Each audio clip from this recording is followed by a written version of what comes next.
14. Mulheres tranquilas. Todas nós conhecemos o que é sentir ansiedade. Aquela dor chata no estômago, um calafrio, a incapacidade de pensar em outra coisa, a imaginação extremamente ativa pensando na pior das hipóteses, um momento em que não experimentamos nenhuma paz. Corrie ten Boom, a holandesa conhecida por esconder muitos judeus durante a Segunda Guerra Mundial, definiu a ansiedade desta maneira: é um ciclo de pensamentos ineficientes girando em torno de um núcleo de medo. Um autor americano, Mark Twain, disse certa vez: já sou um homem velho e conheci muitas aflições, a maioria das quais nunca aconteceram. Você já percebeu que a ansiedade não nos proporciona nada de bom? Às vezes ficamos ansiosas por situações realmente graves e difíceis. Mas outras vezes nos preocupamos com imaginações e possibilidades que no fim não se realizam. Olhando para trás e lembrando de situações que nos causaram muita ansiedade, mas que acabaram não evoluindo, podemos até dar risada. Porém, para Deus, a nossa ansiedade é absurda na melhor das hipóteses, e blasfema na pior, pois nos coloca no lugar de Deus. Veja 1 Pedro 5 e 7 em contexto. Ansiedade brota da raiz de desconfiança no Deus Todo-Poderoso, que sabe o que faz, que nos ama e tem o melhor plano para nós. Quando nos preocupamos, estamos colocando mais confiança no que nós achamos que deve acontecer do que no plano que Deus tem, para refletir e compartilhar. Como você define ansiedade? Identifique seus sintomas em sua vida. Quais são as áreas em que você cai na ansiedade com mais facilidade? Saúde, finanças, relacionamentos, família. Como você tem lidado com sua ansiedade? Anos atrás, eu era uma jovem universitária fazendo estágio em uma escola particular na cidade de São Paulo. Eu passava os dias da semana lá, mas toda sexta à tarde eu pegava um ônibus para a casa dos meus pais em Atibaia, uns 70 quilômetros para o norte. O meu irmão mais novo estudava nessa escola, então fazíamos o percurso de volta para casa juntos. Em uma ocasião, aguardávamos a chegada do nosso ônibus no andar de cima da rodoviária Tietê. Naquele dia, o ônibus não chegava, e já estava na hora de sair quando descobrimos que o ônibus estava saindo do andar de baixo. Estava lá o tempo todo e agora já estava partindo. Corremos, mas era tarde demais. Nisso, um táxi parou e falou que conseguia alcançar o ônibus para nós, era só entrar e já iríamos alcançá-lo. Só que chegávamos próximos do ônibus, mas por alguma razão, nunca conseguimos alcançá-lo. Quando chegamos à rodovia, percebemos que fomos enganados e pedimos para nos deixar na pista, pois estava claro que nunca iríamos pegar o ônibus. Demos todo o dinheiro que tínhamos, que nem foi suficiente para pagar o taxista malandro. Aguardamos o próximo ônibus da mesma aviação passar, mas este recusou nos deixar entrar. Uma hora depois passou mais um transporte, mas nem parou. Agora já era escuro, estávamos num lugar perigoso e eu fiquei com medo. Passava na minha cabeça 1000 cenários, e nenhum deles terminava bem. Tentamos pedir carona, mesmo sabendo que não era algo seguro, mas pensando que era melhor do que passar a noite naquele lugar. Finalmente um terceiro ônibus passou e graças a Deus nos deu passagem. Que alívio! Mas confesso que senti muita ansiedade até então. Mesmo sabendo que Deus estava no controle de tudo, a minha imaginação foi mais forte do que a minha confiança. Como podemos nos livrar da ansiedade? Neste mundo cheio de pecado, doença, terrorismo, acidentes, crime e maldade, como podemos viver em paz? Como controlar os pensamentos que nos levam a lugares de tanta angústia? Para refletir e compartilhar. Você consegue se lembrar de uma situação recente em que você esteve muito ansiosa? O que estava acontecendo? Como que a sua imaginação foi mais forte do que a sua confiança em Deus? Em que sentido a ansiedade é uma afronta a Deus?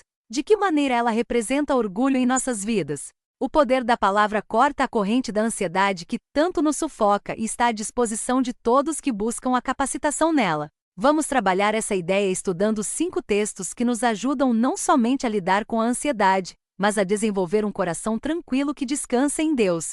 1. Tranquilas como os pássaros. Mateus 6:25 a 34. Por isso vos digo, não andeis ansiosos pela vossa vida quanto ao que haveis de comer ou beber, nem pelo vosso corpo quanto ao que haveis de vestir. Não é a vida mais do que o alimento, e o corpo mais do que as vestes? Observai as aves do céu, não semeiam, não colhem, nem ajuntam em celeiros, contudo, vosso Pai Celeste a sustenta. Porventura, não valeis vós muito mais do que as aves? Qual de vós, por ansioso que esteja, pode acrescentar um côvado ao curso da sua vida? E por que andais ansiosos quanto ao vestuário?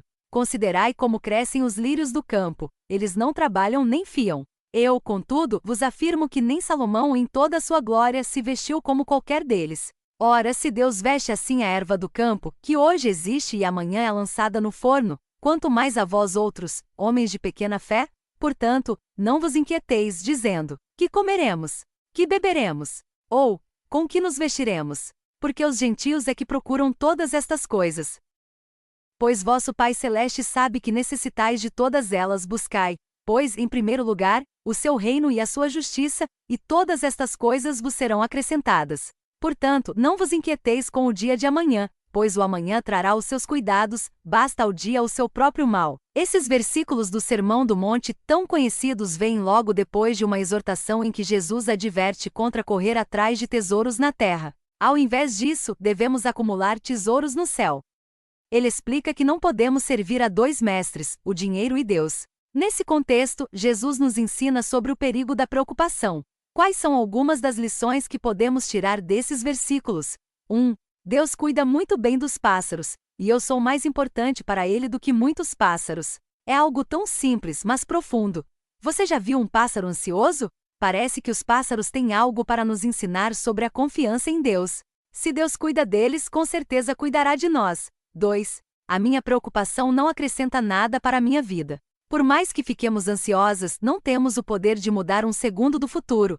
3. É sinal de pouca fé quando me preocupo. Quando duvidamos de alguém, isso mostra que não confiamos nele por completo. 4. Preocupação é característica dos que não conhecem a Deus, não dos que confiam nele. Nós falamos com frequência que confiamos em Deus, mas se a ansiedade nos caracteriza, será que realmente confiamos nele? 5. Tenho o dever de buscar o reino de Deus e deixar que Ele cuide de todo o resto. Deus já nos disse qual deve ser a nossa prioridade, que é o seu reino.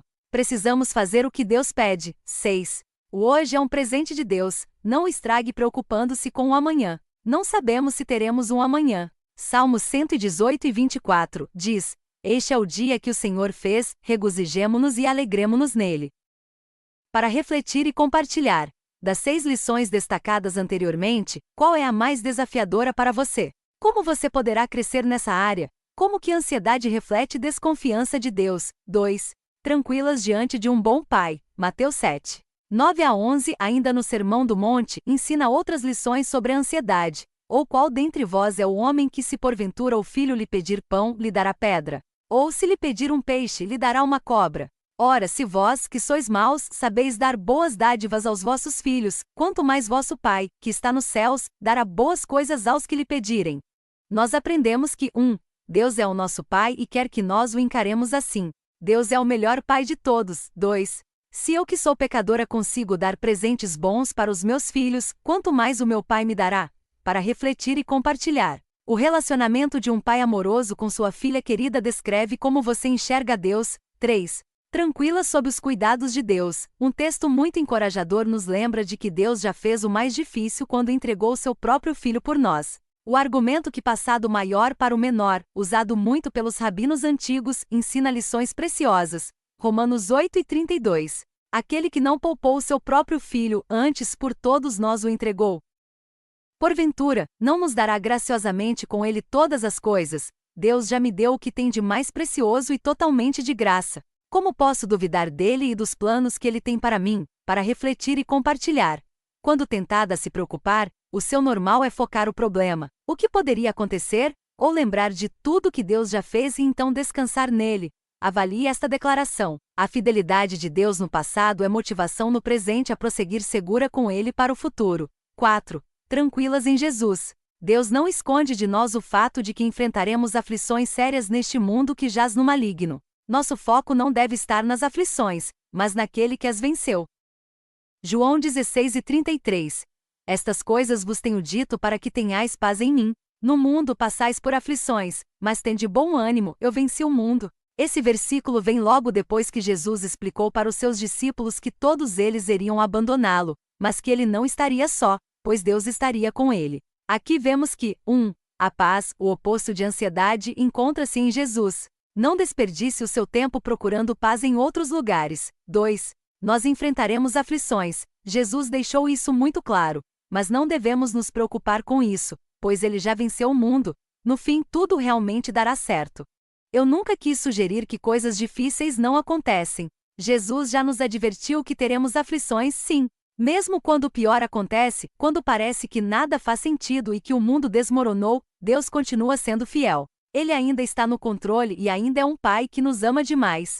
Sentimos dor, medo, insegurança, confusão, solidão e muito mais, mas Deus pede que descansemos nele. Precisamos buscar conhecê-lo com tudo o que temos. Ele merece a nossa confiança. Eu desconfio que muitas das nossas preocupações têm a ver com uma confusão na nossa mente.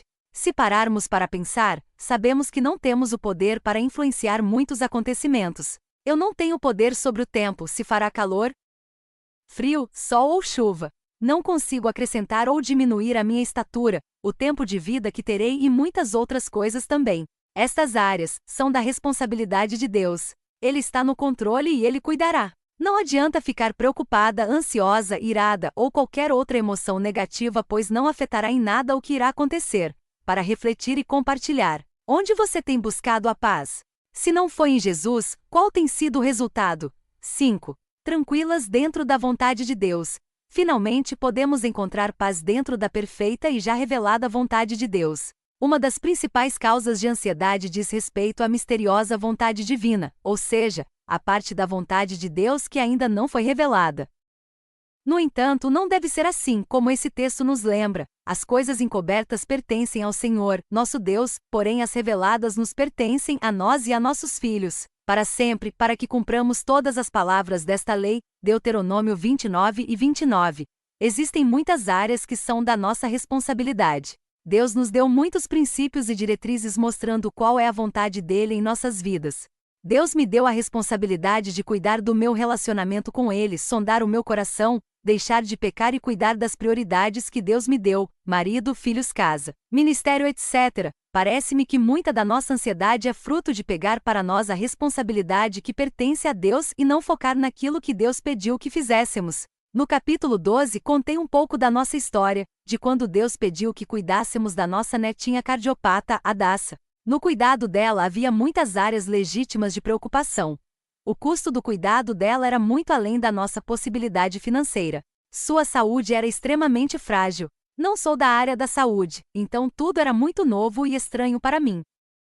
Nessa situação existia uma mistura da responsabilidade de Deus com a minha. Se Deus colocou a Daça em nossas mãos para cuidar, então era nossa responsabilidade aprender todo o possível sobre os cuidados dela. Precisávamos correr atrás das consultas, dos tratamentos, da dieta e muito mais.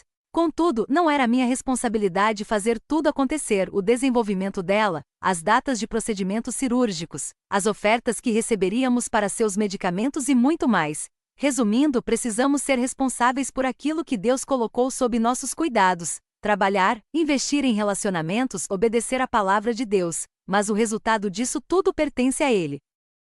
Isso me dá muita paz, pois não depende de mim. Eu tinha os meus sonhos para a Daça, mas eu também sabia que a decisão final não era minha, que eu não tinha o poder para fazer muita coisa acontecer, então só podia descansar, sabendo que Deus estava no controle. Isso tirou um peso muito grande dos meus ombros. Nosso Pai sempre quer o melhor para os seus filhos. Para refletir e compartilhar. Quais são as áreas que pertencem a Deus que você tem o hábito de pegar para você? Existem áreas que Deus lhe deu para cuidar, mas você está deixando de lado? A grande ideia. O poder da palavra corta a corrente da ansiedade e da tranquilidade para todos que descansam nele. Conclusão. Para quem vive olhando apenas para o que é meramente terreno, existem muitas razões para se preocupar. No entanto, quando decidimos obedecer ao que Deus nos fala, buscando em primeiro lugar o seu reino, Ele cuida de tudo e podemos descansar. Talvez não entenderemos o que está acontecendo, talvez seja desagradável e difícil, mas precisamos confiar no Deus que nos ama ao ponto de entregar o seu Filho por nós. Ele sabe o que faz, por isso podemos confiar nele e experimentar a tranquilidade no fundo da nossa alma.